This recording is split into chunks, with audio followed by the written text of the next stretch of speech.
नमस्कार मित्रांनो, आज आपण बघणार आहोत अंगणवाडी कर्मचारी यांच्या संदर्भातील बातमी। अंगणवाडी सेविकांनी मागच्या वर्षी संप केला होता आणि त्यांच्या त्या काही मागण्या होत्या। मग त्यांच्या मागण्या आता मान्य होताना दिसत आहेत। तर मग त्यासाठी महाराष्ट्र राज्य अंगणवाडी कर्मचारी कृती समिती यांची बैठक ही माननीय उपसचिव श्री ठाकूर साहेब यांच्यासोबत संपन्न झालेली आहे। मग या बैठकीतील महत्त्वाचे चर्चेचे मुद्दे कोणते होते, तर त्या बाबतीत या व्हिडिओमध्ये आपण माहिती बघणार आहोत। मग आता संप काळातील मानधनही मिळणार आहे, याविषयी सविस्तर माहिती या व्हिडिओमध्ये बघणार आहोत। तरी हा व्हिडिओ आपण शेवटपर्यंत बघा। महाराष्ट्र राज्य अंगणवाडी कर्मचारी कृती समिती यांची बैठक 24 मे रोजी माननीय उपसचिव श्री ठाकूर यांनी कृती समितीसोबत अंगणवाडी कर्मचाऱ्यांच्या प्रश्नावर चर्चा केली। मग त्यातून मार्ग काढण्यासाठी ही बैठक आयोजित केली होईल।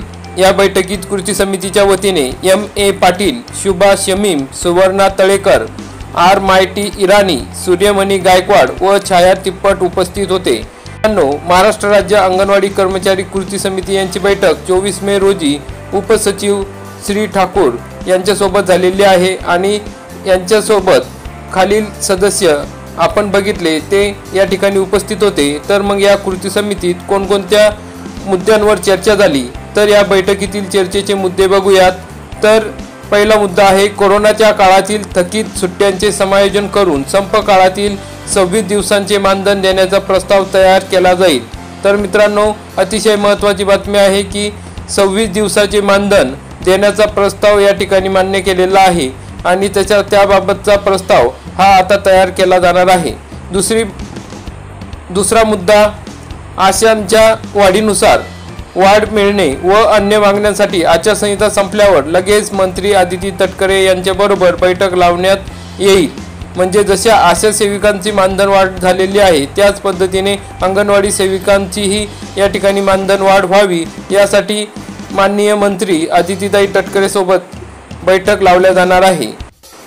तसेच साधील भत्त्यात वाढ देण्याबाबतची मागणी आधीच मान्य केली होती, त्यावर निर्णय घेऊन कार्यवाही केली जाईल। चौथा मुद्दा आहे नवीन शैक्षणिक धोरणाचे काम अंगणवाडी कर्मचाऱ्यांचे नाही, त्यामुळे शिक्षकांच्या आदेशानुसार जास्तीचे काम करू नये। पाचवा मुद्दा आहे नागरी प्रकल्पात TADA दिला पाहिजे, यासाठी कृती समितीचे पत्र द्यावे।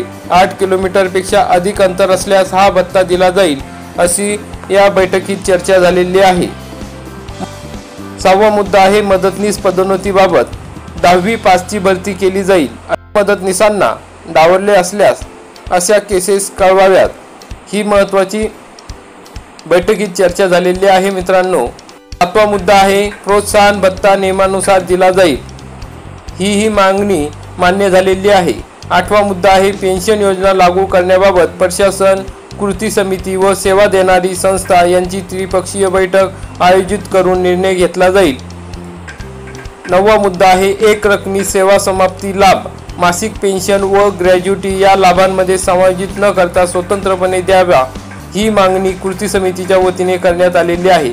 मग मित्रांनो, अशा प्रकारच्या या ठिकाणी 9 मुद्दे या बैठकीत चर्चेत झाले आहे आणि त्यातले बहुतांशी मुद्दे हे मान्य केलेले आहेत। तर मित्रांनो, बैठकीमध्ये या 9 मुद्द्यांवर चर्चा केली आहे आणि शासनाने यातील मुद्दे मान्य केलेले आहे आणि सकारात्मक चर्चा झालेली आहे। त्यामुळे आता अंगणवाडी सेविकांसाठी खुशखबर आहे, लवकरच त्यांचे मानधन वाढेल।